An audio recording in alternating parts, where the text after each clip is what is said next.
जय हिंद दोस्तों, आप सभी के मन में एक सवाल जरूर आता होगा कि भारत पर अंग्रेजों ने 200 सालों तक राज किया, लेकिन अंग्रेज पहली बार भारत कब और क्यों आए थे। ये सभी सवालों का जवाब इस वीडियो में मिल जाएगा। अंत तक बने रहिए और चैनल पर नए हैं तो प्लीज़ चैनल को जरूर सब्सक्राइब कर लीजिए। पूर्वी एशिया के एक समुद्री मार्ग से 20 मई 1498 को वास्को डी गामा का आगमन भारत में हुआ था। यहीं से भारत और यूरोप के बीच एक समुद्री मार्ग खोजा गया था। इस यात्रा में वास्को डी गामा का सहयोग अब्दुल मजीद ने किया था। इसके बाद से ही भारत में यूरोप का व्यापार शुरू हो गया।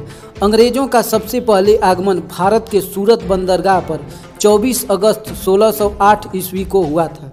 अंग्रेजों का उद्देश्य भारत में अधिक से अधिक व्यापार करना था, लेकिन भारत में इतना धन दौलत और संपदा देखकर अंग्रेजों का मन बदल गया और व्यापार के बहाने यहाँ के दौलत को हड़पना चालू कर दिए थे। 1615 ईस्वी में जहांगीर के शासन में सर टॉमस रो को अंग्रेजों ने अपना राजदूत बनाकर जहांगीर के दरबार में भेजा। सर टॉमस रो जहांगीर से कुछ व्यापारिक छूट पाना चाहता था और इसमें वे सफल भी हो गए। इससे पहले 31 दिसंबर 1600 ईस्वी में इंग्लैंड की रानी एलिजाबेथ प्रथम के द्वारा ईस्ट इंडिया कंपनी को अधिकार पत्र दे दिया था। ईस्ट इंडिया कंपनी के प्रथम गवर्नर थॉमस स्मिथ थे। ईस्ट इंडिया कंपनी की स्थापना जॉर्ज वाइट ने 1600 ईस्वी में की थी।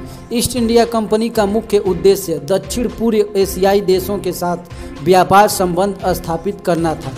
सबसे पहले अंग्रेजों ने मुगलों के दरबार में कैप्टन हाकिस को भेजा था। इसके बाद 1611 ईस्वी में अंग्रेजों ने अपनी एक व्यापारिक कोठी स्थापित कर दी, जिसका मुख्य केंद्र मसूलीपट्टनम था। इसके बाद 1615 ईस्वी में अंग्रेजों ने अपना दूसरा राजदूत सर टॉमस रॉ को जहांगीर के शासनकाल में भेजा था।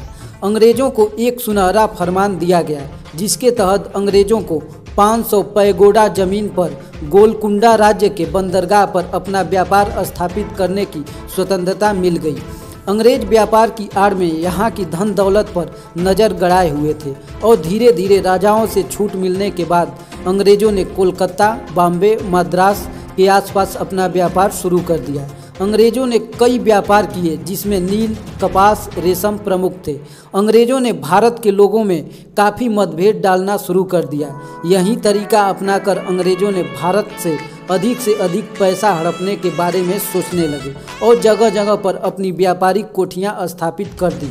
ये कोठियों का काम होता था व्यापार करना और वहाँ के लोगों और राजाओं में फूट डालना। 1757 में प्लासी की लड़ाई में रॉबर्ट क्लाइव के नेतृत्व में ईस्ट इंडिया कंपनी ने बंगाल के नवाब को पराजित कर दिया। इसके साथ ही भारत में ईस्ट इंडिया कंपनी का शासन स्थापित हो गया। अंग्रेज जब पहली बार भारत आए तो अंग्रेजों को लगा कि यहाँ पर व्यापार करना काफ़ी मुश्किल है, लेकिन अंग्रेजों ने अपनी व्यापारिक कोठी जगह जगह पर स्थापित कर लिए और लंबे समय तक यहाँ व्यापार किया और मुगल दरबार की शासकों में अपना वर्चस्व को बनाए रखा। अंग्रेजों ने जगह जगह पर ईस्ट इंडिया कंपनी की स्थापना कर दी। इस तरह से ईस्ट इंडिया कंपनी कई देशों में अपना अधिकार जमाने की कोशिश करने लगे। भारत पर अंग्रेजों का वर्चस्व धीरे धीरे बढ़ने लगा और भारतीय लोगों पर अत्याचार भी करने लगे। ये देखकर 1857 की पहले स्वतंत्रता आंदोलन हो गया।